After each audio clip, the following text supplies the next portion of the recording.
ورحمة الله وبركاته. والسلام على من لا نبي بعده، أما بعد، أعوذ بالله من الشيطان الرجيم. بسم الله الرحمن الرحيم. سبح لله ما في السماوات والأرض وهو العزيز الحكيم. له ملك السماوات والأرض يحيي ويميت وهو على كل شيء قدير. هو الأول والآخر والظاهر والباطن وهو بكل شيء عليم. صدق الله العلي العظيم وصدق رسوله النبي الكريم ونحن على ذلك من الشاهدين والشاهدين. اللهم ألهمنا رشدنا وأعذنا من شرور أنفسنا. اللهم وفقنا لما تحب وترضى من القول والفعل والنية. رب اشرح لي صدري ويسر لي أمري واحلل عقدة من لساني يفقهوا قولي. آمين يا رب العالمين. محترم حضرات، معزز سامعین، محترم خواتین، میری ماں اور بہنوں، میرے بھائیوں، سورہ واقعہ کے بعد سورہ حدید کا آغاز ہو رہا ہے.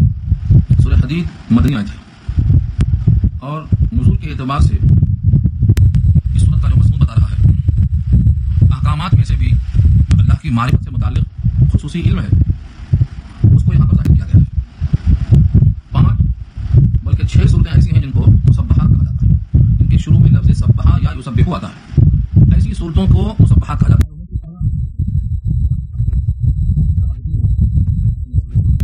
سورہ جمعہ میں، سورہ تغابن میں کہیں سبحہ ماضی، کہیں یسبح مضارع، یعنی مسلسل اللہ کی تسبیح ہوتی رہی ہے، ماضی میں بھی، حال میں بھی، مستقبل میں. سورہ حدید کا آغاز تسبیح سے ہوا ہے. اس سورت میں 4 رکوع ہیں، کل آیتیں ہیں. ان 4 رکوع کے اندر شروع میں خود اللہ تعالیٰ نے اپنے صفات میں سے خصوصیت سے 4 کا ذکر کیا ہے. اور یہ ایک آیت جس میں والاول والآخر والظاہر وهو بكل شيء عليم، اس آیت کو لکھا ہے کہ 1000 آیت سے یہ افضل ہے، اس لیے کہ اس میں اللہ تعالیٰ کی وہ صفت بیان کی گئی ہے جو بالکل نمایاں اور ظاہر ہے. اس صورت میں صحابہ کی شان بتائی گئی ہے اور ظاہر یہ ہے بنیادی ایمانیات کے حاصل ہونے کے بعد سب سے آخر میں بندہ اللہ کی معرفت تک پہنچتا ہے. امام غزالی لکھتے ہیں جو یہاں کہا گیا ہے والاول والآخر والظاہر والباطن، تو اللہ کو آخر اس معنی کر بھی کہا گیا ہے. پہلے وہ بچہ اپنی ماں کو پہچانتا، باپ کو پہچانتا، پھر بھائی بہن کو، پھر گھر والوں کو، پھر محلے والوں کو، پھر شہر والوں کو. یہ آگے بڑھتے بڑھتے سب سے آخر میں اللہ کی معرفت حاصل کر پاتا ہے اگر کوشش میں لگا ہے تو، اور غفلت میں ہے تو چلا جاتا ہے. تو اللہ کی طرف امام غزالی نے اس طرح سے نسبت دی. تو اس صورت کا خصوصی موقف یہ ہے کہ الوہیت پر خوب زور دیا گیا ہے، رہبانیت کی تردید کی گئی ہے، صحابہ کی شان بتائی گئی ہے، اور جو احکامات ہیں ان میں لگے رہنے کے ساتھ ساتھ دنیا کی حیات کو مثال دے کے بتایا ہے. زمین میں جو کھیتی ہوتی ہے وہ ہلہلاتی ہے، پیلی ہوتی ہے، زمین دوز ہوتی ہے، بس انسان کا بھی یہی حال ہے. یہ سب بحثیں سورۃ حدید میں آئی. پہلی آیت میں مضمون ہے سبحہ. ہاں، ایک بات دماغ میں آتی ہے، اس کا نام سورہ حدید کیوں کہا؟ حدید کے معنی لوہے کے آتے ہیں، اور اس سورت کے اندر اللہ تعالیٰ نے حدید کا تذکرہ بطور خاص کیا ہے. وَأَنزَلْنَا الْحَدِيدَ فِيهِ بَأْسٌ شَدِيدٌ، ہم نے لوہے کو اتارا ہے، اس میں بڑی سختی. جو آدمی باتوں سے نہیں مانتا وہ لاتوں سے مانتا. ہاں، 4 کتابیں عرش سے اتری اور 5واں اترا ڈنڈا. اس ڈنڈے کا تذکرہ سورہ حدید میں لوہے کی شکل میں اللہ نے کیا. چنانچہ پہلے دعوت اللہ ہے، اس کے بعد تفہیم ہے، مصالحت میں جزیہ ہے، اور اگر ان تمام شکلوں کو بھی قبول نہیں کرتا ہے تو اس کے بعد قتال اور جہاد شروع ہوتا ہے. وہ ذریعہ ہے حدید، اس کے بغیر نہیں ہوتا. یہ ہر زمانے میں اس کا رخ اور ہمیشہ ذریعہ جہاد اور قتال حدید ہی رہا ہے. اسی واسطے اس کا نام سورہ حدید ہے اور وہ آیت آگے آ رہی ہے. تو پہلا لفظ ہے سبحہ، یہ فعل ماضی، اور سبحہ سورہ حدید کے شروع میں ہے. آگے چل کر سورہ حشر کے، سورہ صف کے، پھر اس کے بعد جب سورہ جمعہ آپ پڑھیں گے، تغابن پڑھیں گے تو وہاں مغرب کی شکل میں یسبح ہے. سبحہ یسبح، سبحہ کے معنی تسبیح، پاکیزگی اللہ کی بیان کی، اور یسبح بیان کرتے ہیں اور کرتے رہیں گے. تو 3 زمانے ہیں، تینوں میں اللہ کی تسبیح ہوتی رہی. پھر کون تسبیح کرتا ہے؟ سبح للہ، پاکیزگی سے یاد کرتا ہے. سبحہ اگرچہ فعل واحد ہے، صیغہ واحد ہے، لیکن وصول اور ضابطے کے اعتبار سے اگر اس کے فاعل جمع ہے تو پھر اس کے واسطے بھی استعمال میں آتا ہے. اللہ کی تسبیح کیا، ما فی السماوات، جتنی مخلوقات آسمان میں ہیں، والارض، اور جتنی زمین میں. زمین اور آسمان میں کتنی مخلوقات ہیں یہ بندہ احاطہ نہیں کر سکتا. بندہ اپنے علم سے ان کا احاطہ بھی نہیں کر سکتا. اتنی مخلوقات جب وہ اللہ کی تسبیح کرتی ہیں تو اللہ کی شان کیسی ہے؟ دنیا کا کوئی انسان زمین اور آسمان کی مخلوقات کا ادراک اور احاطہ اور معرفت حاصل نہیں کر سکتا، اور اتنی مخلوقات اس اللہ کی تسبیح ہمیشہ کرتی ہیں. تو اس اللہ کی شان کا احاطہ بندہ کیسے کر سکتا ہے؟ جو مخلوقات اس کی تسبیح میں لگی ہیں انہیں کا احاطہ نہیں ہے کہ وہ کتنی اقسام پر مشتمل ہیں، ان کے افراد کتنے ہیں. تو پھر ان تمام کی تسبیحات جس شان سے اللہ کی خاطر ہیں اس ذات کی شان کا احاطہ کون کر سکتا ہے؟ یہاں سے اشارہ ہے، تسبیح بیان کیا اللہ کی زمین اور آسمان کی ہر مخلوق، جو کچھ آسمانوں میں ہے اور جو کچھ زمین میں. وہ العزیز الحکیم، اور وہ غالب حکمتوں والا. عزیز اللہ کی صفت ہے، الحکیم اللہ کی صفت ہے. العزیز کے معنی غالب، یعنی وہ سب پر اپنا غلبہ رکھتا ہے کیونکہ سب اس کی مخلوق ہے، وہ تنہا خالق ہے. مخلوق پر اس کا غلبہ خالقیت کی وجہ سے، اس کے فیصلے کو پورا نہیں کر سکتا. اور وہ حکیم ہے، حکمت والا ہے. جتنا عمل اور جتنا کام ہمارے سامنے نظر آتا ہے وہ حکمت سے خالی نہیں ہے، ہمیں سمجھ میں آئے تب بھی، سمجھ میں آئے جب بھی. تو اللہ کی 2 صفتیں لائی گئی ہیں. عزیز اس واسطے کہ زمین اور آسمان میں تمہارا عمل دخل نہیں ہے، تمہارا علم محدود، قدرت محدود، لیکن وہ غلبے والا ہے. زمین و آسمان کی ہر مخلوق کو اتنا غلبہ ہے کہ سب اس کی تسبیح کے اندر لگے. تو اللہ کی کی تسبیح میں مخلوقات لگی ہیں اس کے مناسب العزیز کا لفظ ہے، اور اس کا یہ کارخانہ عالم زمین و آسمان میں جو مخلوقات ہیں یہ اللہ کا کارخانہ ہے. اللہ نے ان میں ہزاروں مخلوقات کو پیدا کیا ہے. ان کارخانوں کی تخلیق میں جو حکمت ہے وہ اللہ کے حکیم ہونے کو ظاہر کرتی ہے. اس مناسبت سے لفظ حکیم لانا بہت مناسب ہے. زمین اور آسمان میں جتنی مخلوقات ہیں وہ اللہ کی ملکیت ہے. یہ کیوں شروع کیا گیا ہے؟ کچھ لوگ بہت سی چیزوں کو ملکیت ماننے کے بجائے بیٹا اور بیٹی اور بیوی اور نہ جانے کیسے کیسے رشتے جوڑتے ہیں. بیٹا اور بیٹی اور بیوی ہونا یہ ملکیت ہونے کے خلاف ہے. اللہ نے ملکیت کہا کر کے ان تمام رشتوں کی تردید کر دیا اور فرمایا لہو ملک السماوات، اسی کے لیے بادشاہت ہے آسمانوں کی، والارض اور زمینوں کی. جب زمین و آسمان کی ہر چیز اس کی بادشاہت ہے، اسی کی سلطنت ہے، تو سب اس کی ملکیت میں، اور ظاہر ہے کہ اس کی بادشاہت میں کوئی دخل نہیں دے سکتا ہے. سب اس کے مملوک ہیں، رعایا ہیں، سب کا وہ بادشاہ ہے، سب کا وہ خالق ہے. لہذا کسی مخلوق کا اس سے جنسی اور نسبی اعتبار سے کوئی رشتہ نہیں. کوئی مخلوق نہ اللہ کا بیٹا بن سکتی ہے، نہ اللہ کی بیٹی بن سکتی ہے، نہ اللہ کی بیوی بن سکتی ہے، نہ اللہ سے کسی قسم کا کوئی نسب ثابت کر سکتی ہے. بس سب اللہ کی ملکیت میں اور بادشاہ. اللہ کی شان یہ ہے یحیی و یمیت، وہ زندگی دیتا ہے وہی موت دیتا ہے. اگر یہ معلوم ہو جائے کہ زندگی وہی دیتا ہے اور موت وہی دیتا ہے، نہ اس کے مرضی کے بغیر زندگی مل سکتی ہے نہ اس کے بغیر موت مل سکتی ہے، کہ یقین آ جائے تو بندہ موت سے گھبرانا بند کر دے. لوگ دوسروں سے ڈرتے ہیں کیونکہ معلوم ہے دوسروں کے قبضے میں حیات اور موت نہیں. نمرود کا واقعہ تیسرے بارے میں آ چکا ہے کہ نمرود نے اس جملے کا مطلب غلط سمجھا. ابراہیم نے کہا ربی الذی یحیی و یمیت، میرا رب مارتا ہے اور جلاتا ہے. تو اس نے کہا یہ کون سی بات نہیں ہے، انا احیی و امیت، میں بھی تو مارتا جلاتا ہوں.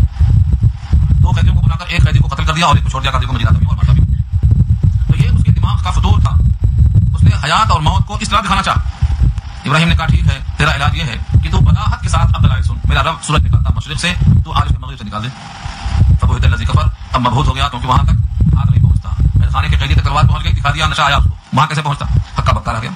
تو یہ انسان کی حیات اور موت اس طرح نہیں ہے کوئی کسی کو مار دے، کوئی کسی کو قتل کر دے. یہ حیات دینا اور موت دینا نہیں ہے، بلکہ یہ اس کی حیات اور موت اس کے سبب سے لکھی گئی ہے. تھوڑا آگے جاؤ، تھوڑا آگے جاؤ، تھوڑا آگے.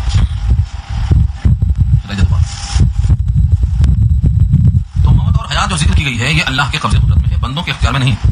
یہ جب معلوم ہو جاتا ہے تو انسان اللہ کے سامنے اللہ کے احکامات کو خوب جلی ہو کر پیش کرتا ہے، کیونکہ موت و حیات اللہ کے قبضے میں مانگتا ہے.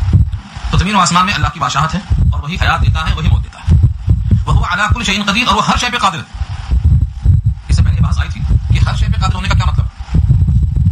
وہو علی کل شیء قدیر، اور وہ ہر چیز پر قادر ہے. قدیر مبالغہ ہے قادر کے مقابلے میں، اس کی قدرت ہر چیز پہ.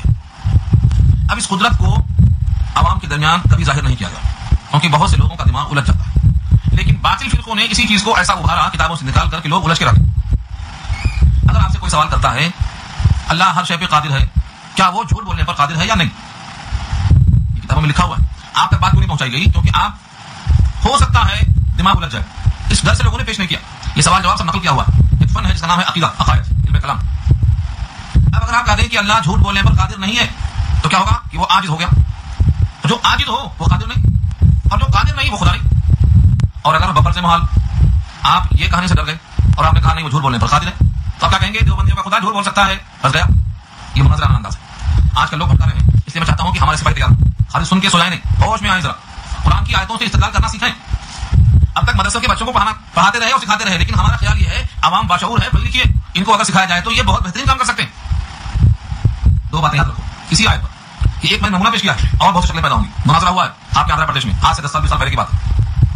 اس آیت سے جب ہم نے کہا کہ اللہ ہر شے پہ قادر ہے، یعنی جھوٹ بولنا اللہ کی قدرت میں ہے، اس کا مطلب یہ نہیں کہ اللہ نے جھوٹ بول دیا، قدرت میں ہے اللہ کی قدرت سے کوئی چیز خارج نہیں ہے. اس مناظرے کا میں ایک چارہ سناتا ہوں آپ کو. داروغہ صاحب بیٹھے تھے، کسی علاقے کا ہے، ہمارے محکم صاحب کو شاید ہو، ہمارے میر صاحب جو ہیں قطب الدین صاحب، ان کو مناظرہ پورا موجود ہو. وہ فرماتے ہیں داروغہ صاحب بھی موجود تھے، حکم بن کے تشریف لائے تھے اور یہی بات چل گئی اللہ ہر شے پہ قادر ہے، یعنی کذب جھوٹ بولنا یہ اللہ کی قدرت کے تحت ہے، اللہ اس سے عاجز نہیں. لیکن اس کا مطلب نہیں کہ اللہ نے جھوٹ بول دیا، قادر ہے، وہ قدرت والا ہے. یوں تو اللہ نے کہا ہے ومن اصدق من اللہ قیلا، اللہ سے زیادہ سچی بات کس کی ہو سکتی ہے. ان اللہ لا یخلف المیعاد، اللہ وعدے کے خلاف ورزی کر ہی نہیں سکتا. داروغہ صاحب نے سن کر کے کہا بھائی میرے سمجھ میں نہیں آ رہا مسئلہ. متوجہ ہوئے ان کی طرف. کہا دیکھو اگر کوئی کہتا ہے داروغہ صاحب زنا پر قادر ہیں تو آپ کی کیا رائے؟ داروغہ صاحب زنا پر قادر ہیں اس کا مطلب یہ نہیں ہے کہ انہوں نے زنا کر لیا اور کوڑے مارے جائیں. قادر ہے، قدرت ظاہر کی ہے اس کی. ایسے ہی کہا گیا ہے کہ اللہ ہر شے پہ قادر ہیں اور کس میں بھی اللہ کی قدرت کے تحت ہے. اس کا یہ مطلب ہے نا کہ اللہ نے جھوٹ بول دیا اور ان کا خدا جھوٹا، یہ کب ثابت ہو؟ قدرت میں داخل. ان کے سمجھ میں آ گیا. جب ان کے سمجھ میں آ گیا تو انہوں نے فتویٰ دے دیا کہ اللہ کا قادر ہونا بالقوہ، یعنی اللہ میں اتنی قوت ہے کہ وہ اس پر قادر ہے. اس کا یہ مطلب نہیں ہے کہ اس نے جھوٹ کہہ دیا، جھوٹا ہونا ثابت نہیں ہوا اس کا. ہاں جھوٹ بولنا جو عمل ہے یہ تحت قدرت باری تعالیٰ کے ہے، اللہ اس پر قادر. میں نے ایک مثال دی ہے، ایسے بہت سے عقائد کے بحث ہیں، آپ عقائد کی کتابیں پڑھیے تاکہ آپ کو جڑیں معلوم ہو. تو اللہ تعالیٰ ہر شے پہ قادر ہے، ان کو عاجز کہنا غلط، اللہ ہر شے پہ قادر ہے، لیکن یہاں شے سے مراد کیا ہے؟ الشیء الممکن، جو شے ممکن ہو وہ اللہ کی قدرت کے تحت ہے، اور جو چیز ممکن نہ ہو بلکہ واجب ہو وہ اللہ کی قدرت کے تحت نہیں آتی۔ آپ کہیں گے مثلا ہاں یہ سب لکھا ہوا ہے آپ کے حیدرآباد کی مسجدوں میں لٹکا ہوا ہے، آپ نہیں پڑھتے تو کیا ہم تو جا کے پڑھتے ہیں؟ کیا اللہ اس پر قادر ہے کہ وہ اپنی طرح ایک اللہ اور پیدا کر دے؟ آپ کیا جواب دیں گے؟ یہ مکہ مدار ہے نا آپ کا محلہ، وہاں ایک مسجد ہے وہاں لگا ہوا، میں نے دیکھا آنکھوں سے، میں نے کہا پبلک بڑھ جائے گی، پبلک گمراہ ہو رہی، کیا اللہ اس پر قادر ہے کہ وہ اپنی طرح ایک اللہ اور پیدا کر دے؟ تو آپ کیا جواب دیں گے؟ اگر قادر ہے کہیں گے تو پھر دو خدا ہو گئے، توحید ختم، اور آپ کہیں گے ایسا قادر نہیں ہے تو کہیں گے وہ تو عاجز ہو گیا، اور جو عاجز ہو خدا نہیں ہو سکتا۔ کیا مطلب اس کا؟ اللہ قادر ہیں لیکن کس پر؟ جو شے ممکن ہو اس پر قادر ہیں، اللہ کی جو ذات ہے وہ ممکن نہیں ہے، اللہ کی ذات واجب الوجود ہے، اللہ کی ذات واجب الوجود ہے، ممکن نہیں۔ ممکن کہتے ہیں جس کا دونوں جانب برابر ہو، اس کا ہونا نہ ہونا دونوں برابر ہو، درس ہو بھی سکتا ہے درس نہیں بھی ہو سکتا ہے، اس کو ممکن کہتے ہیں، بارش ہو بھی سکتی ہے بارش نہیں بھی ہو سکتی ہے، یہ ممکن کہلاتا ہے، لیکن جس کا ہونا یقینی ہو اس کو ممکن نہیں کہتے، اس کو واجب کہتے ہیں۔ اس کائنات کا بنانے والا ضرور موجود ہے، وہ واجب الوجود ہے، اس کا ممکن نہیں، اس کا یقین ہونا چاہیے۔ تو سمجھ میں آیا تھوڑا؟ ایک ہے اللہ کا واجب الوجود ہونا، تو یہاں جو کہا ہر شے پہ قادر ہے، یہاں مراد ہے ہر شے جو ممکن ہو اس پر اللہ قادر ہے، لیکن جو واجب الوجود اللہ کی شان ہے اس پر اللہ نے ظاہر نہیں کیا کہ وہ ہر چیز پہ قادر ہے، یعنی واجب پہ بھی قادر ہے، اپنے جیسا خدا بنانے پر وہ قادر ہے۔ یہ سب بحثیں عوام کو بھٹکا کر قرآن سے ان کا رخ موڑنے کے واسطے وہ کرتے ہیں، تاکہ عوام بھٹکے اور صحیح راستے پر چلنے کے بجائے گمراہیوں کے اندر لگی رہے۔ صرف قرآن سے، سنت سے، صحیح عقیدے سے متنفر کرنے کے لیے ایسے سوالات لے کے لٹکائے گئے ہیں، ورنہ ان سوالوں کا تعلق عوام سے کیا؟ عوام کو بھٹکایا جا رہا ہے۔ اللہ ہر شے پہ قادر ہے، یعنی جو شے ممکن ہو اس پر قادر ہے، یہی اس آیت کا مطلب ہے۔ لیکن اللہ کی قدرت کے تحت کذب آتا ہے، اس کا مطلب یہ نہیں کہ وہ کاذب ہے اور جھوٹا ہے۔ ایک آدمی غلط چیز کو دیکھ سکتا ہے، اس کا مطلب نہیں کہ غلط چیز کو دیکھ لیا، ثابت نہیں ہوتا۔ ایک آدمی آپ کو قتل کر سکتا ہے، اس کا مطلب نہیں کہ اس نے قتل کر دیا اور آپ مقتول ہو گئے اور قصاص لینا واجب ہو گیا، یہ سب فرضی چیزیں ہیں۔ لہذا اچھی طرح سمجھ لیں کہ اللہ ہر شے پہ قادر ہے، لیکن جو چیزیں عیب کی ہیں ان کو اللہ کی طرف منسوب کرنا تسبیح کے خلاف ہے۔ تسبیح کا مطلب وہ تمام خوبیوں کا مالک ہے، تمام عیوب سے منزہ ہے۔ جب تمام خوبیوں کا جامع ہے اور تمام عیوب سے منزہ ہے تو جھوٹ بولنا گناہ کبیرہ ہے، یہ عیب کی چیز ہے، بھلا اللہ سے یہ متصف کیسے ہو سکتی ہے؟ قدرت تو ہے اللہ کی لیکن اللہ جھوٹ نہیں بول سکتے، تسبیح کے خلاف۔ لہذا اس بات کو اچھا جان لو کہ جو عمل یا جو صفت غلط ہو، عیب کی چیز ہو، وہ اللہ کی طرف منسوب نہیں ہو سکتی۔ ہاں اگرچہ وہ اس پر قادر ہے، اس کی قدرت سے کوئی چیز خارج نہیں ہے، لیکن عیب کی چیزوں کو اللہ کی طرف منسوب نہیں کیا جا سکتا کیونکہ وہ عیب سے منزہ ہے، یہ سب کا مطلب۔ ہاں جتنے کمالات ہیں، جتنی خوبیاں ہیں، ان سب کو اللہ کے ساتھ متصف کیا جائے گا، کیونکہ اللہ جس کا نام ہے، اللہ جس کا نام ہے، اس کی ذات کا تعارف اللہ کی طرف کون کرے گا؟ فرمایا کہ وہ ذات جس کی طرف تمام خوبیوں کو منسوب کیا جا سکے، تمام برائیوں سے وہ منزہ ہو، وہ ہے اللہ واجب الوجود، اس کا وجود یقینی ہے۔ کتنا یقینی ہے؟ جب کوئی چیز نہیں تھی تو وہ موجود تھا۔ هو الاول والآخر والظاہر والباطن، تعارف اللہ کا خود اللہ کا ہے۔ هو الاول کا مطلب، هو الاول کا مطلب وہ ایسا پہلا ہے اس سے پہلے کچھ نہیں، والآخر وہ ایسا آخر ہے کہ اس کے بعد کچھ نہیں، هو الظاہر وہ ایسا ظاہر ہے کہ اس سے ظاہر اور کچھ نہیں، والباطن وہ ایسا باطن ہے کہ اس سے زیادہ باطن کچھ نہیں، وہ بكل شيء علیم، وہ ہر شے کو جانتا ہے، ہر شے کو جاننے والا۔ ترمذی کی روایت میں فرمایا رسول اللہ صلی اللہ علیہ وسلم نے اگر کسی کو شبہات آئیں، وساوس آئیں اللہ کے بارے میں تو آہستہ سے چپکے سے تیسری آیت پڑھ لیں، آیت نمبر 3، یہ پڑھتے ہی آپ کا وسوسہ کافور ہو جائے گا۔ اس آیت کی تاثیر ہے، جب کبھی دل میں شک پیدا ہو، وسوسہ آئے اللہ کی صفات و ذات کے بارے میں کسی قسم کا، اس آیت کا آپ ورد کر لیں، هو الاول والآخر والظاہر والباطن، آپ کا شک ختم ہو جائے گا۔ امام بخاری نے اس آیت کے تحت لکھا ہے هو الاول، وہ اول ہے، اس سے پہلے کچھ نہیں، کائنات کی کوئی چیز نہیں، اللہ نے جو کچھ پیدا کیا ہے سب چیزیں بعد میں ہیں، وہ ایسا پہلا ہے کہ اس سے پہلے کچھ نہیں، کوئی چیز اس سے پہلے نہیں، یہاں تک کہ نہ زمین ہے، نہ آسمان ہے، نہ عرش اور قلم ہے۔ اللہ نے اپنا عرش بھی بعد میں بنایا کیونکہ وہ رب العرش العظیم کا رب اس کا بھی ہے، کس کا؟ عرش عظیم کا وہ رب ہے، کرسی کا وہ رب ہے، وہ کان عرش علی الماء، اس وقت عرش اس کا پانی پر تھا جب زمین و آسمان کی تخلیق نہیں ہوئی تھی، تو نہ عرش تھا، نہ کرسی تھی، نہ زمین تھی، نہ آسمان تھے، یعنی کوئی چیز نہیں، وہ ایسا پہلا ہے کہ اس سے پہلے کوئی چیز نہیں، والآخر وہ ایسا آخر ہے کہ اس کے بعد کچھ نہیں رہے گا۔ اللہ نے سورہ رحمان میں بھی کہا، اور بھی آیتیں پیچھے آ چکی ہیں، کل من علیہا فان ویبقى وجہ ربک ذو الجلال والاکرام، جتنی بھی مخلوقات زمین پر ہیں سب فنا ہونے والی ہیں، باقی صرف اللہ کے ساتھ رہے گی اور کوئی باقی نہیں رہے گا۔ جب کوئی باقی نہیں تو پھر آخر وہی ہوا، وہی آخر ہے، کائنات میں کوئی چیز باقی نہیں رہے گی، زمین یہ بدل دی جائے گی، آسمان بدل دیا جائے گا، نہ یہ زمین رہے گی نہ یہ آسمان رہے گا، کائنات کی ہر چیز درہم برہم ہو جائے گی، ٹوٹ پھوٹ کے ختم ہو جائے گی، کوئی چیز کوئی مخلوق باقی نہیں رہے گی، بس آخر وہی۔ اس وقت فرمایا اللہ نے ان الارض للہ، ساری زمین اللہ کی ہے، زمین کا وارث اللہ، تو اللہ تعالیٰ اول ہے اور وہی آخر ہے، ظاہر اور باطن، اس پر سفیان نے بڑا کلام کیا ہے، بڑی لطیف باتیں کی۔ الظاہر، ظاہر مانے جس کا وجود سب کے لیے آیا ہو اس کو ہم ظاہر کہیں گے، اور باطن، باطن کے معنی پوشیدہ جو نظر نہیں آتا، جیسے گناہ دو قسم کے ہوتے ہیں، ایک گناہ ظاہر، ایک گناہ باطن۔ ظاہری گناہ جو آنکھوں سے نظر آئے، اور باطنی گناہ جو دل میں ہے نظر نہیں آتا، مثلا دل میں کفر ہے یہ باطنی گناہ ہے، شرک ہے باطنی گناہ ہے، عجب اور کبر ہے باطنی گناہ ہے، گھمنڈ اور تکبر ہے یہ باطنی گناہ ہے، ریاکاری اور دکھاوا یہ باطنی گناہ ہے، نظر آتا، یہ سب باطن کے گناہ ہیں۔ اللہ نے کہا ہے وذروا ظاہر الاثم وباطنہ، چھوڑ دو گناہوں کے ظاہر کو اور گناہوں کے باطن کو. گناہوں کا ظاہر کیا ہے؟ جو چیز نظر آئے. ایک آدمی نماز نہیں پڑھتا، نظر آئے گا نماز نہیں پڑھ رہا ہے، خدا نہیں کرتا. رمضان کا مہینہ کھانا کھا رہا ہے تو کیا مطلب؟ دکھائی دے گا کھانا نہیں کھا رہا ہے، کھانا کھا رہا نماز پڑھ رہا.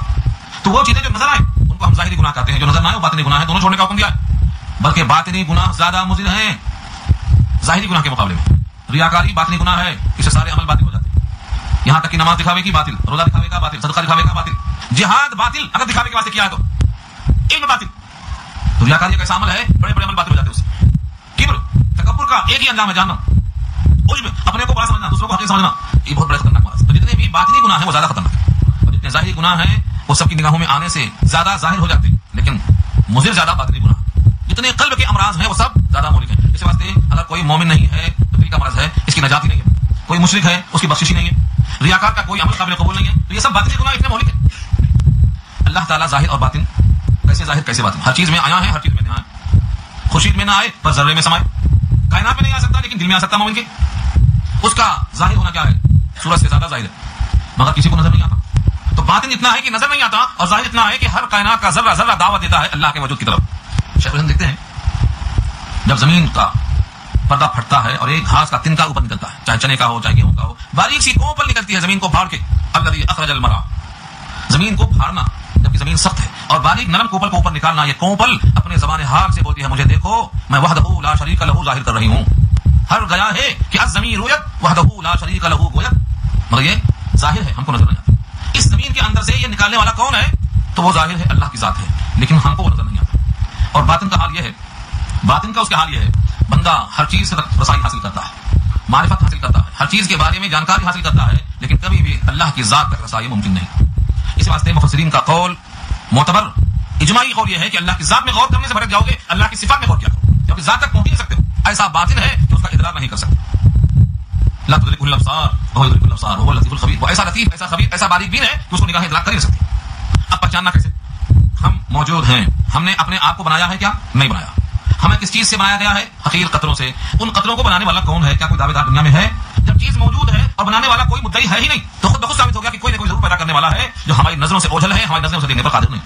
یہ طرح مصنوعات عالم سے اللہ کا وجود ظاہر ہوتا ہے. وہ اتنا باطن ہے کہ مصنوعات سے آدمی ان کی صفات تک پہنچ سکتا ہے. ہم کھاتے ہیں، ہم پیتے ہیں ایک راستے سے، مگر وہ نکلتا ہے دو راستوں سے.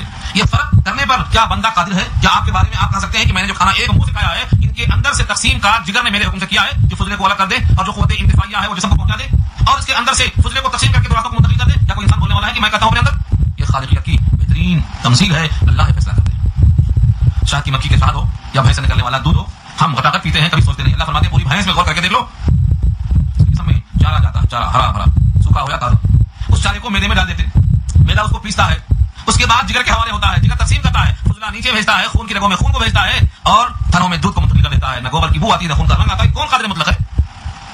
کون کرتا ہے؟ کون کرتا ہے یہ تقسیم ہمارے اندر؟ یہ تغیر بتاتا ہے کہ وہ ایسا باطن ہے جس کی حقیقت تک بندہ نہیں پہنچ سکتا ہے. کائنات میں جتنی مصنوعات ہیں، ایک ایک میں غور کرو تو باطن سے باطن تک آپ پہنچیں گے. تو آپ آخر میں معرفتیں حاصل کرتے کرتے تب جا کے اللہ تک بندہ پہنچتا ہے. اور جب اللہ تک بندہ پہنچتا ہے تو بندوں سے ہٹنا چاہتا، چھپنا چاہتا، اور وہ اللہ کی قربت میں رہنا چاہتا. اسی واسطے مراقبہ ہے، اسی واسطے اللہ سے بندہ خلوت چاہتا. حضور پاک مکہ والوں کو چھوڑ کر غار حرا میں اسی واسطے گئے تھے. کوہ طور پر موسیٰ کو اللہ نے اسی واسطے بلایا تھا، خلوت میں، تنہائیوں میں. حضور پاک کے واسطے بخاری خدا ہے حبب الیہ الخلا، آپ کو خلوت پسند آئی، مخلوق سے وحشت ہوئی، دنیا بڑھ گئی. جب قربت اللہ سے بڑھتی ہے تو معرفت کی وجہ سے بڑھتی. تو اب جب معرفت آئی ہے تو اللہ سے زیادہ قربت کسی اور کی پسند نہیں آتی. مخلوق سے چھپتا ہے، مخلوق تلاش کرتی ہے، اور ایسے لوگ مخلوق سے دور ہونے کو پسند کرتے ہیں. ابو ذر غفاری جب مدینے آئے تو لوگوں کا ہجوم آ گیا. عثمان غنی نے کہا تم یہاں سے اپنے گاؤں چلے جاؤ مقام ربضہ میں، ورنہ یہاں تمہارا جینا دوبارہ ہو جائے گا. ان کو مدینے سے واپس ربضہ مکان تھا گاؤں میں وہاں بھیج دیا. کیوں؟ وہ زاہد تھے، صحابہ میں زہد، ام ممتاز صاحب ابو ذر غفاری زاہد و حاضر امت تھے. تو جب بندے کو معرفت الہیہ آتی ہے تو وہ بندوں سے دور ہوتا، اللہ سے قریب ہوتا ہے. اور یہ معرفت سب سے آخر میں آتی ہے، ایسا نہیں آتی. اس واسطے سب کو لوگ قریب نہیں کرتے، کہتے ہیں اس میں وہ جوہر ہی نہیں ہے قربت کے کہ یہ خلوت میں اللہ کی معرفت کو پا سکے. حالات کو دیکھ کر، پیشانی کو دیکھ کر اسے قربت دی جاتی ہے. آپ اس کے ساتھ جہاں نہیں رہ سکتے. تو اللہ اول بھی ہے، اللہ آخر بھی ہے، اللہ ظاہر بھی ہے، باطن بھی ہے. وہ بكل شيء علیم، ہر چیز سے واقف ہے، ہر چیز کا علم موجود ہے. یہاں تک کہ کائنات کے اندر جن چیزوں کو ہم سمجھتے ہیں کہ یہ کسی کے علم میں نہیں ہے، اللہ فرماتے ہیں سب میرے علم میں ہے. وقد احاط بكل شيء علما، اس کے علم نے ہر چیز کا احاطہ کر رکھا ہے. آیت کرسی میں آپ پڑھ چکے ہیں. وسع کرسیہ السماوات والارض، اس کی کرسی خود اتنی وسیع ہے کہ ساتوں زمین ساتوں آسمان اس میں آ جائیں. اس کی کرسی وسع کرسی ہو، اس کی کرسی اتنی وسیع ہے، السماوات والارض. تو اللہ ہر شے پہ قادر ہے، ہر چیز کا علم رکھتے ہیں. هو الذي خلق السماوات والارض في 6 ايام ثم استوى على العرش، وہی ہے جنہوں نے پیدا کیا آسمانوں کو اور زمین کو 6 دن میں 6 ایام. اس ستۃ ایام کی تشریح مکمل بحث کے ساتھ سورہ حامیم السجدہ میں گزر چکی ہے کہ 2 دن میں اللہ نے زمین کو بنایا اور 2 دن میں آسمان کو بنایا اور 2 دن میں ہر چیز کو بنا دیا. 6 دن کو لگا. اللہ تو کن کہہ کر پیدا کرنے پر قادر ہے. اذا قال له کن فیکون، کہتے ہو جا تو وہ ہو جاتی. تو 6 دن کو لگایا گیا ہے. اور سب دن بنے کیسے؟ دن تو بنتا ہے سورج کے چلنے سے. سورج چلا گیا تو رات آئی، آ گیا تو دن آیا. جب سورج چاند تھے ہی نہیں، زمین و آسمان تھے ہی نہیں، تو 6 دن بنا کیسے؟ جمہور مفسرین لکھتے ہیں کہ 6 دن کے بقدر وقت میں بنایا. 6 دن کا مطلب سورج چاند کا زمانہ نہیں، کیونکہ تھے ہی نہیں لوگ، نہ سورج تھا نہ چاند، نہ زمین نہ آسمان، نہ ان کی گردش نہ فلکی نظام. تو 6 دن کے بقدر وقت میں اللہ نے بنایا. چاہے وہاں اربعہ طرف گیا ہو 4 دن کا یا 6 دن کا. اتنا لمبا دن کیوں لگا؟ کن کہنے سے کیوں نہیں بنایا؟ لکھا ہے یہ دنیا دارالاسباب ہے. بندوں کو سبق دینا ہے کہ جو قادر مطلق ہیں، جو کن کہہ کر پیدا کرنے پر قادر ہیں، وہ بھی 6 دن میں بنا رہے ہیں تاکہ تم کو معلوم ہو جائے کہ یہاں چھو منتر نہیں ہے، بلکہ یہاں پانی پیو گے پیاس بجھے گی، سو گے تو نیند جائے گی، کھانا کھاؤ گے تو بھوک مٹے گی، نہاؤ گے تو گندگی چلے گی، ناخون کاٹو گے تو گندگی ناخون سے صاف ہوگی، باہر نکالو گے صفائی آئے گی. یہاں اسباب کے تحت رکھا ہے ہم نے. اسی واسطے جبریل بھی جب دنیا میں آتے ہیں تو زرہ پہن کے آتے ہیں. غزوہ بدر میں جبریل نے کہا حضور دیکھو میں نے بھی زرہ پہن رکھی ہے. نبی صلی اللہ علیہ وسلم نے زرہ پہن رکھی ہے. کیوں؟ سید الانبیاء ہیں لیکن زرہ پہن رکھی ہے. خود کی ٹوپی لگا رکھی ہے. کیوں؟ اسباب کے تحت دنیا. یہاں نبی کو بھی کھانا کھانا پڑے گا اور پانی پینا پڑے گا. یہ اور بات ہے کہ 100 وصال میں جہاں مسلسل روزہ وضو رکھا ہے اور ابراہیم نے روزہ رکھا ہے تو فرماتے تھے کہ تم کو اللہ کھلاتا ہے رزق کے ذریعے سے اور ہمیں کھلاتا ہے رزق کے بغیر. ہمیں بھوک نہیں لگتی. اس پر قادر ہے. تم میں کون ہے میری طرح کہ بغیر کھائے بھوک نہ لگے؟ مجھ کو اللہ نے بنایا ایسا. تو یہ قربت کی وجہ سے ہے، لطافت کی وجہ سے ہے، نبوت کی وجہ سے ہے، خاص تجلیات کی وجہ سے. لیکن دنیا ہے اسباب کے تحت یہ سکھانے کے لیے کہ تم زمین میں کچھ بو گے تو پیدا ہوگا. اچھے اعمال کرو گے جنت پیدا ہوگی، برے اعمال کرو گے جہنم پیدا ہوگی. یہ دنیا اسباب کے تحت رکھا ہے اللہ نے. اس واسطے 6 دن میں تخلیق ہوئی. ثم استوى على العرش، پھر وہ اللہ مستوی ہوا عرش پر. استوا علی العرش پر بہت اہم گفتگو ہے، مگر آپ تھکیں گے سوئیں گے اونگیں گے تو ہم نہیں سنائیں گے. آپ آگے بڑھیں گے، ترجمہ کر کے آگے بڑھنا ہم کو بہت آسان ہے. استوا علی العرش پر امام مالک کا قول لوگ نقل کر دیتے ہیں. استوا کے معنی آتے ہیں قرار پکڑنا. عرش معلوم ہے، استوا معلوم ہے، لیکن کیفیت استوا کیسے اللہ بیٹھا ہے عرش پہ، یہ کیفیت نہیں معلوم. اس کے بارے میں پوچھنا بدعت ہے، یعنی نیا سوال ہے. بہت سے لوگ جو غیر مقلدین ہیں وہ امام مالک کا قول نقل کرتے ہیں. امام مالک کا قول یہاں نقل کرتے ہیں. بڑی بہترین چیز ہے. اگر آپ امام مالک کا قول نقل کرتے ہیں تو شاید ان کی فقہ کو مانتے ہوں گے آپ. ایک طرف کہتے ہیں چاروں امام کی تقلید شرک ہے. جب چاروں امام کی تقلید شرک ہے، ان کی بات ماننا ہی نہیں ہے، تو ان کے قول کو نقل کر کے کیا چاہ رہے ہیں آپ؟ کیا بولنا چاہ رہے ہیں آپ؟ امام مالک اور امام مالک کی طرف 4 امام ہیں، ابو حنیفہ، امام مالک. اگر آپ چاروں فقہ کو نہیں مانتے اور چاروں امام کی تقلید کو شرک بتاتے تو ایسے موقع پر امام مالک کا قول کیوں پیش کرتے؟ حدیث پیش کرو نا، نبی کا قول پیش کرو، آیتیں پیش کرو، جب معلوم ہوتا آپ کا مسئلہ کیا ہے. صحیح بات یہ ہے کہ اللہ تعالیٰ نے عرش پر مستوی ہونے کو کسی پر موقوف نہیں رکھا، خود ظاہر کر دیا. اب وہ فرمایا وهو الذي في السماء اله وفي الارض اله وهو الحكيم العليم. سورہ زخرف پر 25 کی آیت ہے کہ وہی اللہ آسمان میں بھی معبود ہے اور وہی اللہ زمین میں معبود ہے. وہی حدیث کا خالق ہے، حدیث کو جانتا. لہذا یہ کہنا کہ اللہ صرف عرش پہ ہے زمین پہ نہیں ہے بے دلیل ہے. نہ کوئی آیت ہے نہ کوئی حدیث ہے. نفی پر کوئی دلیل نہیں ہے. ہاں اللہ عرش پہ ہے، بے شمار دلیل ہیں. عرش پہ ہونے میں کوئی شبہ نہیں ہے. لیکن غیر مقلدین کہتے ہیں اللہ زمین پر نہیں ہے، زمین اللہ سے خالی ہے، صرف اللہ کا علم ہے. یہ ان کی بہت بڑی غلطی ہے. یہاں سے اللہ نے یہ کہا ہے پھر وہ مستوی عرش ہوا، عرش پر مستوی ہوا. اس کا مطلب یہ نہیں ہے جیسے ہم پہلے نام پڑھنے میں تھے اب رجوع میں آ گئے، جب وہاں تھے اب یہاں آ گئے. ایسا نہیں ہے اللہ کا حال کہ وہاں تھا یہاں نہیں ہے. یہ تو انسان کا حال ہے. اللہ چاہے عرش پہ ہو تب بھی ہر جگہ ہے اور زمین پہ ہو تب بھی ہر جگہ ہے. عرش نہیں تھا مگر اللہ تھا، کرسی نہیں تھی مگر اللہ موجود تھا. جب اللہ کرسی کے بغیر ہے، عرش کے بغیر ہے، کائنات سے پہلے ہے موجود، تو اس کو متعین کرنا کہ وہ سمت سما میں ہے، سمت علوم میں ہے اور نیچے نہیں ہے، یہ نہیں ہے کہ دلیل کیا ہے؟ کون سی آیت ہے دلیل میں آپ کی؟ قیامت کی صبح تک دلیل ملنے والی ہے. اور جن لوگوں نے ان پر بحثیں کی ہیں وہ سب بحثیں بے دلیل ہیں. اصل میں یہ بھی ابن تیمیہ کی تقلید کر رہے ہیں. ان کی اپنی رائے یہ بھی ابن تیمیہ کی تقلید کرتے ہیں. ایک طرف کہتے ہیں ابو حنیفہ کی تقلید شرک ہے اور اس مسئلے میں جو عقیدے کی بات ہے یہ خود ابن تیمیہ کی تقلید کر رہے ہیں. انہوں نے مسئلہ پیش کیا. تو اگر تقلید شرک ہے ابو حنیفہ کی تو ابن تیمیہ کی بھی شرک ہے نا. راہ دلیل تو آپ پیش کریں. قرآن کریم کی کوئی آیت کوئی حدیث نہیں ملنے والی ہے کہ اللہ سے زمین خالی ہے، کہیں نہیں ملے. خود آیت الکرسی کی دلیل کافی ہے. وسع کرسی السماوات والارض، اس کی کرسی اتنی وسیع ہے جس میں آسمان اور زمین سب آتے ہیں. لہذا زمین میں وہ نہیں ہے کہنا اس آیت کی خلاف ورزی ہے. اس لیے میں ظاہر کر رہا ہوں کہ بہت سے لوگ عوام کو سمجھتے ہیں کہ جو چاہے نہ کہو کچھ بھی نہیں معلوم، لیکن جو قرآن کریم سننے کا دیا ہے اسے الحمدللہ بہت کچھ معلوم ہوتا ہے اور وہ کم سے کم دفاع کر سکتا ہے. اس کے بعد کا لفظ ہے یعلم ما یلج فی الارض وما یخرج منها وما ينزل من السماء وما يعرج فيها. وہ جانتا ہے جو کچھ زمین میں داخل ہوتا ہے. زمین میں مردے داخل ہوتے ہیں، زمین میں کسان غلے داخل کرتا ہے، زمین میں بارش کے قطرے داخل ہوتے ہیں. ہر چیز جو زمین میں داخل ہوتی ہے وہ اللہ کے علم ہے. کتنے دانے زمین میں داخل کیے گئے، کتنے قطرے بارش کی زمین پر گرے، کتنے درختوں سے پتے زمین پر گرے، کتنے مردے دفن کیے گئے، سب اللہ کے علم ہے. یعلم ما یلج فی الارض، جو داخل ہوتا ہے زمین میں سب اللہ کا. وما یخرج منها، اور جو زمین سے نکلتے ہیں ان کو بھی اللہ جانتے ہیں. جو چیز زمین سے نکلتی ہے ساری زمین ان کے قبضے قدرت میں. وما ينزل من السماء، اور جو آسمان سے اترتے ہیں چاہے وہ فرشتے ہوں، چاہے وہ بارش کے قطرے ہوں، چاہے وہ آسمان سے رحمتیں ہوں یا وہ آسمان سے مصیبتیں ہوں، سب چیزیں جو آسمان سے اترتی ہیں یہ سب اللہ کے علم ہے. وما يعرج فيها، اور جو چڑھتا ہے اس میں یعنی فرشتے یہ بھی اللہ کے علم ہے. وهو معكم اينما كنتم، اور وہ تمہارے ساتھ ہے تم کہیں بھی. کہی آئے نہیں وَهُوَ مَعَكُمْ أَيْنَمَا كُنْتُمْ، اور وہ تمہارے ساتھ ہے تم کہاں بھی ہو. وَاللَّهُ بِمَا تَعْمَلُونَ بَصِيرٌ، جو تم کرتے ہو اللہ دیکھنے والا ہے. تم جو کرتے ہو اللہ دیکھنے والا ہے. یہ تمہارے اعمال پر اللہ کی توجہ ہم عام ہے، ہم وقت. اس جملے کا کیا ہے؟ وہ تمہارے ساتھ ہے تم جہاں بھی کہیں ہو. بندہ زمین سے ہٹ کر کہیں اور ہو سکتا ہے. اب اس سے ذرا آیت کیا ہونا چاہیے؟ وہ تمہارے ساتھ ہے تم کہیں ہو. اس آیت میں عموم ہے، یہ نہیں کہا اللہ نے کہ وہ تمہارے ساتھ ہے اپنے علم کے لحاظ سے یا اپنے قدرت کے لحاظ سے، بلکہ مطلق ہے وہ تمہارے ساتھ ہے تم کہیں بھی ہو. یہ حضرات کہتے ہیں وہ تمہارے ساتھ ہے مگر اپنے قدرت اور اپنے علم کے لحاظ سے، ذات کے لحاظ سے نہیں ہے. ہم نے کہا یہ نہیں ہے کہ دلیل دے دو. یہ ہے ہمارا اور ان کا بنیادی فرق. لوگ سمجھتے ہیں خالد رفیدین کا جھگڑا ہے، نہیں، یہ عقیدے کا جھگڑا ہے. ان کا عقیدہ باطل ہے. یہ اللہ کو آسمان پر مانتے ہیں زمین پر نہیں ہے کہتے ہیں، تو اللہ تو عرش میں محدود ہو گیا، معلق ہو گیا، سمت علوم میں خاص ہو گیا اور سمت سفلی میں خالی ہو گیا. جو محدود ہو وہ خدا ہو ہی نہیں سکتا. ان کے عقیدے میں خرابی. لوگ سمجھتے ہیں کہ ان کا عقیدہ بڑا اچھا ہے، صرف ان کا اختلاف عمل میں ہے. رفیدین میں ہے، آمین بالجہر میں ہے، سورۃ فاتحہ میں ہے، تراویح میں ہے. یہ تو عمل میں جھگڑا چلنے کے لائق ہے، چھوڑنے کے لائق ہے، اس میں کوئی بڑا مسئلہ نہیں ہے. ان سے ہمارا اصل مسئلہ ہے کہ ان کا عقیدہ خراب ہے. کس میں خراب ہے؟ اسی مسئلے میں کہ یہ اللہ کو محدود اور معلق مانتے ہیں. اور یہ میری رائے نہیں ہے، تھانوی کی رائے. حضرت تھانوی علیہ الرحمہ نے اس مسئلے کو اٹھایا ہے، آج نہیں ہے، 100 سال پہلے کی بات ہے. عوام نہیں جانتی، سمجھتے خالد رفیدین کا ہے. بھائی حدیث میں ہے نا رفیدین، رفیدین کا جھگڑا نہیں ہے. رفیدین تو امام شافعی کے یہاں بھی ہے، تم بھی کر لو، کوئی بات نہیں ہے. مسئلہ ہے ان کے عقیدے کا. ان کا عقیدہ خدا کے بارے میں غلط ہے. یہ توحید کا زور لگاتے ہیں مگر توحید سے خالی ہے، کیونکہ جن کا خدا محدود ہو اور معلق ہو ان کی عقل نہیں محدود ہوتی. یہ حق بات سمجھنے کے لائق نہیں ہوتی. یہ قرآن کی صاف آیت ہے، وہ معکم اینما کنتم. اور اس ایک آیت کے ساتھ 10 آیتیں میں آپ کو دیتا ہوں، 10 آیتیں جو اسی مضمون پر شاہد ہیں. وہ تمہارے ساتھ ہے تم کہیں بھی ہو. اب اگر تم باتھ روم میں ہو تو یہ کہتے ہیں وہاں بھی اللہ کو آپ مانیں گے تو وہاں گندگی ہے اور اللہ کو گندگی ماننا پڑے گا. میں کہا آپ کو تکلیف کیا ہے؟